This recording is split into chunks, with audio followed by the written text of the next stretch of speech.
Channel امام عصر دعوت انسانیت۔ السلام علیکم ورحمۃ اللہ وبرکاتہ۔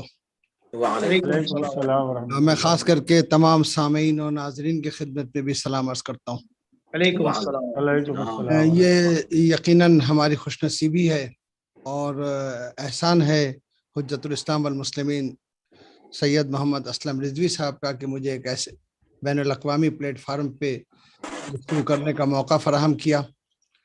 اللہ مزید توفیقات عطا فرمائے۔ یقیناً البقی آرگنائزیشن ایک انٹرنیشنل اور ایک اہم ادارہ بن کے ہمارے سامنے آیا ہے۔ یقیناً ضرورت اس بات کی تھی کہ اس قسم کا ایک کیا کہتے ہیں آرگنائزیشن ہونا چاہیے کہ جہاں پر مکمل ہم آہنگی کے ساتھ آگے بڑھا جائے۔ یوں تو انہدام جنت البقی کے موقع پر دنیا کے تمام ممالک میں عزادارین سید الشہداء اس دن کو احتجاج کے طور پر مجالسوں کے شکل میں مناتے ہیں۔ بنگلہ دیش میں بھی خاص کر کے تمام امام بارگاہوں میں مجالسیں ہوا کرتی ہیں۔ مولانا حجت الاسلام والمسلمین سید آفتاب حسین نقوی صاحب بلکہ اور بھی زیادہ پیش قدم ہو کر ایک مظاہرہ بھی ترتیب دیتے ہیں۔ یہاں بھی ہمارے کھلنا میں بھی بہت بڑے پیمانے پر پروگرام کیا جاتا ہے، لیکن ہماری آواز جو ہے ظاہر ہے کہ وہ آپ تک نہیں پہنچ پاتی۔ تو میں بے حد مشکور ہوں جناب حجت اسلام والمسلمین سید محبوب مہدی صاحب کا کہ آپ نے ایک عظیم کام انجام دیا اور اس قسم کا ایک پلیٹ فارم کہ ہم ایک دوسرے کی آواز کو سن سکیں اور متفقہ طور پر اپنے احتجاج کو درج کرا سکیں۔ یقیناً قابل قدر ہے یہ اقدام، اور میں سمجھتا ہوں کہ یہ ہماری ذمہ داری ہے، جس ذمہ داری کا احساس ہمیں دلایا جا رہا ہے۔ یہ ایک فریضہ ہے، کیونکہ اگر ہم نے اپنے مقدسات کا تحفظ نہیں کیا تو ہمیں مزید مشکلات کا سامنا کرنا پڑے گا۔ جنت البقی میں ہمارے ائمہ اطہار علیہ الصلوۃ والسلام کے روضہ مبارک یہ ہمارے مقدسات میں سے ہیں، جس مقدسات کی توہین کی گئی۔ افسوس کا مقام ہے کہ اس وقت انقلاب نہیں تھا۔ اگر انقلاب اس وقت برپا ہو چکا ہوتا تو شاید یہ دن دیکھنا نہ پڑتا۔ بہرحال اب ہمیں ہاتھ میں ہاتھ دینے کی ضرورت ہے اور متفقہ طور پر آگے بڑھنے کی ضرورت ہے۔ ظاہر ہے کہ اگر یہ سوچیں کہ ان کا ضمیر ایک وقت بیدار ہوگا تو وہ ضمیر تو بیدار ہونے سے رہا، اس لیے کہ ان کے بارے میں جناب صمد علی پیکر صاحب نے بہت اچھا شعر کہا ہے کہ قریب شمع رہے اور اس طرح سے رہے کہ جس طرح سے اندھیرا رہے چراغ تلے۔ تو یہ نجدی جو ہیں ان سے کسی بھی خیر کی توقع نہیں ہے۔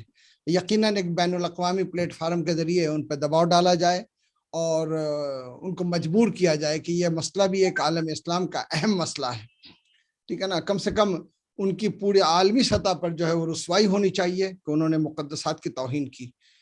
تمہاری جاہلانہ فکر تمہارے ساتھ، تمہیں کسی نے حق نہیں دیا ہے کہ کسی اور کے عقیدے سے کھیلو۔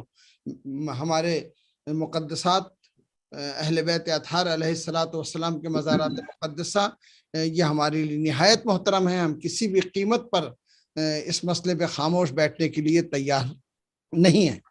میری اپیل ہے اس پلیٹ فارم پہ کہ ہمارے کھلنا سے بھی ایک نشریہ ہے فجر، جو حکومت سے مجوز کے ساتھ ہر 15 روزہ اخبار کی شکل میں نکلتا ہے اور تمام مقامات دولتی جو ہیں ان تک یہ نشریہ جو ہے فراہم کیا جاتا ہے۔ تو جنت البقی پہ انگلش میں یا اردو میں کوئی بھی مقالہ ہو تو آپ مجھے فراہم کریں، انشاءاللہ اسے اس نشریے میں شائع کیا جائے گا۔ اور یہ جو 100 سالہ پروگرام ہے انشاءاللہ اس موقع پر پورے بنگلہ دیش میں انشاءاللہ مظاہرہ ہوگا۔ اور پہلے یہ مظاہرہ ہوا کرتا تھا جس کی آواز آپ کے کانوں تک نہیں پہنچتی تھی، لیکن اب انشاءاللہ اس مظاہرے کی پوری تفصیلات جو ہے وہ انشاءاللہ پیش کی جائے گی۔ امید کرتا ہوں کہ ہر جگہ مظاہرے کی ایک چھوٹی ویڈیو بھی تیار کی جائے گی۔ جو ہمارے محترم جناب اسلم رضوی صاحب نے کہا کہ کم سے کم ہزاروں کے تعداد میں مظاہرے جو ہیں وہ سازمان ملل میں درج کرانے چاہیے۔ میں مکمل طریقے سے تائید کرتا ہوں اور انشاءاللہ اس سلسلے میں ہماری کوئی بھی مطلب یہ کہ کوتاہی نہیں ہوگی، اس لیے کہ کوتاہی جو ہے وہ یقیناً مجرمانہ فعل ہے اس سلسلے میں۔ تو اور جو بات میں اپیل کرنا چاہتا ہوں وہ یہ کہ اسی پلیٹ فارم سے ہمارے جوانوں کو اپیل کی جائے کہ وہ 8 شوال سے پہلے ہی، یعنی عید کے 3 دن بعد ہی یا عید کے فوراً بعد ہی تمام پروفائل پکچر جو ہیں وہ بقی لگائیں، تاکہ سب کو یہ پتہ چلے کہ یہ کوئی ایک مسئلہ ہے. ٹھیک ہے نا. جب جنت البقیع کی تصویر آئے گی تو یقیناً یہ تصویر خود ہی ایک سوالیہ نشان ہے. اور ماشاءاللہ یہ ایک اہم اقدام کیا آپ لوگوں نے کہ یہاں میں امیر حمزہ چشتی صاحب کو بھی دیکھ رہا ہوں. یقیناً جتنے بھی محبین اہل بیت ہیں ان کو ہمارے ساتھ شامل کرنا چاہیے. بنگلہ دیش میں خاص کر کے قادریہ اور چشتیہ حضرات جو ہیں وہ بہت بڑی تعداد میں ہیں. خود بنگلہ دیش جو ہے ایک اولیاء کا ملک کہا جاتا ہے. 12 اولیاء جو ہیں وہ اس ملک کے سمجھیے کہ بانی ہیں. یہاں پر اکثریت مسلمان جو ہیں ان کی معتقد ہے. میں انشاءاللہ اس پلیٹ فارم سے یعنی جو وعدہ کر رہا ہوں وہ یہ کہ میں ان تک بھی اس بات کو پہنچانے کی کوشش کروں گا، کیونکہ میں منسلک ہوں اور ہفتہ وحدت کے مناسبت سے مختلف اہل بیت اطہار علیہ الصلاۃ والسلام کی مناسبت سے جو پروگرام ہوا کرتے ہیں ان میں ان کو بھی انوائٹ کرتا ہوں. تو انشاءاللہ میں ان تک یہ بات پہنچاؤں گا تاکہ وہ بھی ہمارے مظاہرے میں شامل ہوں، بلکہ ان کے طرف سے بھی اقدام کیا جائے تاکہ وہ بھی سامنے آئے کہ ہم متفقہ طور پر، ٹھیک ہے نا، متفقہ طور پر اس فکر کی نفی کرتے ہیں اور جنت البقیع کے تعمیر کا مطالبہ کرتے ہیں. انشاءاللہ العزیز ہماری کوششیں جو ہیں عند اللہ ماجور ہیں.